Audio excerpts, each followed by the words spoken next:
But first up, breaking news tonight on a story that will impact trading tomorrow.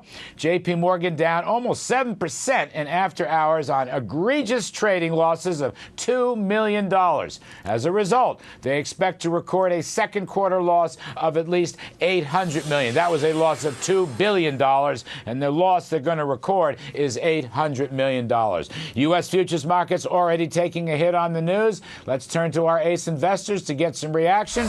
We have Lee Munson, Chief Investment Officer at Portfolio, Russ Koesterich, Global Chief Investment Strategist of BlackRock, and Fast Money contributor Brian Kelly, the co-founder of Shelter Harbor Capital. Brian Kelly, BK, give me your quick take on this dreadful story for JP Morgan. Yeah, I mean, it's certainly something that's been out there. If you look at the tranche that they were rumored to be short, it's up about 21% since March. So people certainly knew that they could be taking a bath on it. The real question is it systematic? At this point, it looks like it's probably not systematic.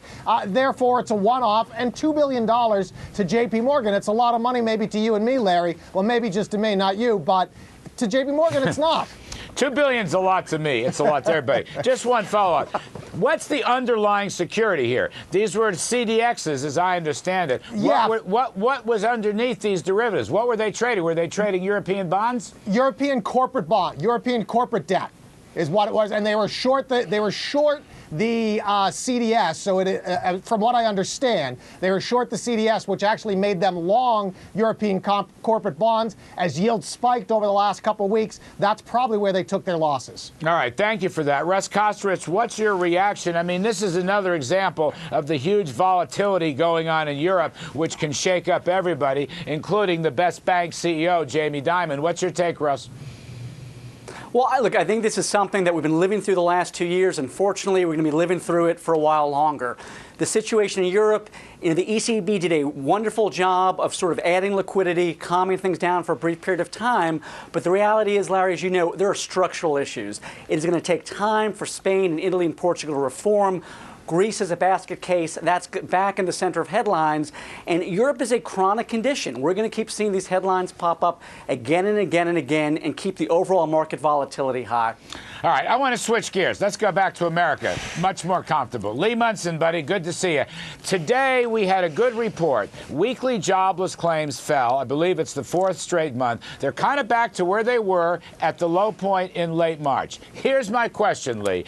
Is there going to be enough of a rebound in employment and the economy to spur a rally in stocks and end the correction? Absolutely. I think that, this whole notion that we're going to sell in May, what do we have news-wise that's really not long in the tooth? We've got the Euro crisis, it's over. We've got China hard landing, it's over. We've got the U.S. deficit, it's over as far as being a new news thing. I mean, quite frankly, this whole thing with Jamie Dimon is awesome because while it may not be that material one-off, I do think it's the type of unknown known that will wash out the weak retail money that we're already seeing. When you're seeing sentiment from retail investors so bearish right now, I think it's time to strike. I say sell in May, no way. And I think the unemployment is improving. It's just slower than any of us want in this country. Brian Kelly, I've been looking at the decline in gold and energy and treasury bond rates and the rise in the dollar, which has a little bit of a deflationary feel to it. Now, reading your notes, you're saying, if I understand this correctly, the Germans are going to be wobbly on inflation and it's time to go in and buy gold. What's your real take here? What's the real BK position? The real BK position is that I think it was a massive move yesterday.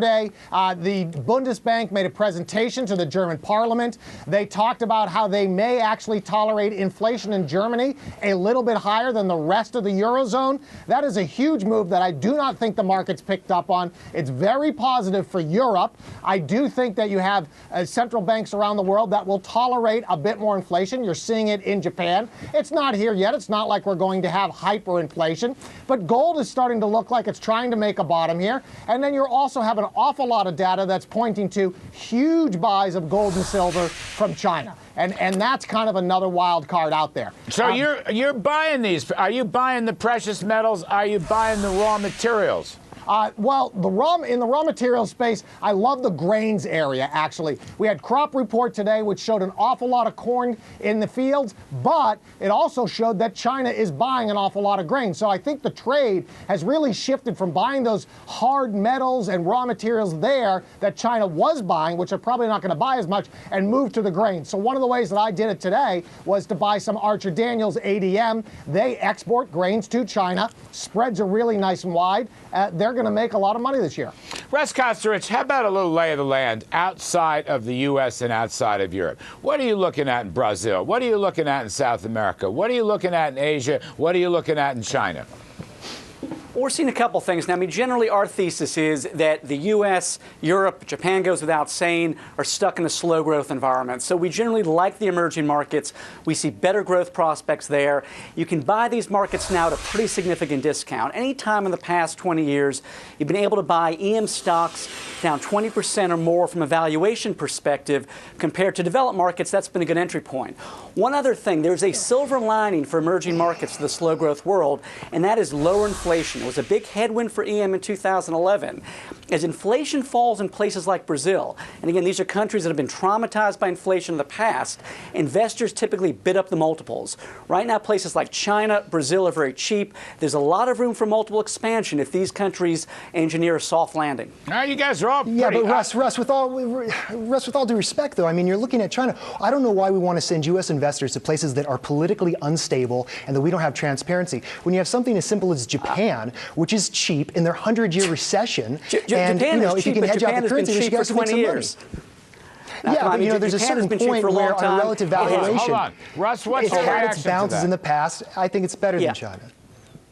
ahead, Japan is a perpetually cheap market. There is no return on equity in that market. And again, if you're going to look for growth, and I think in a low growth world, growth will trade at a premium, it's very hard to make a story for Japan. At best, it's a playoff. Yeah, but China, you're betting that the growth is actually what they're saying. I mean, we all know that the growth is not as high as what China is suggesting. But aren't you a little bit concerned about how they're going to recover from this hard landing? Everybody said they weren't going to have a hard landing, but they did. Lee Munson, do you if regard the hard landing is United... 8%, that doesn't look so bad. Wait. A hard landing at 7.5%, that's not a hard landing. And China's exactly. I'll take 7.5% any day. Yeah, I mean, we'd be doing backflips if we had 7.5% GDP here. Come on. Yeah, but exactly. Thank you. Oh, come on. You guys are going to go into the belly base. Listen, if you want to go buy cheap in China, I'm going to go into the belly of a billion consumers. Why wouldn't I? It's bigger than the U.S. market. Yeah, well, I would like to have a stable market with a stable political system, and I think that Japan has the worst demographics in the world. This is the last place I'd like to be. China. For 30 years. Is Japan not exporting? Our political system. All right, gentlemen. Japan is Hey, listen, Japan makes a lot of money off of China. I just look at something a little more basic. This is a country in slow decline. Lee Munson, thank you. Russ Koesterich, thank you. Brian Kelly. We'll bring you all back to finish off this debate. It's fascinating. Up next on Cuddler, however, tonight, get this pea-brained regulation idea from Washington. There's talk of forcing businesses to redesign bathrooms for pea-shy employees as part of the Americans with Disabilities Act. Oh my gosh. Later in the show, more seriously, with the Obama economy in stall mode, I face off with the architect of Obamonomics, former Treasury man and former Obama top economic advisor, Larry Summers.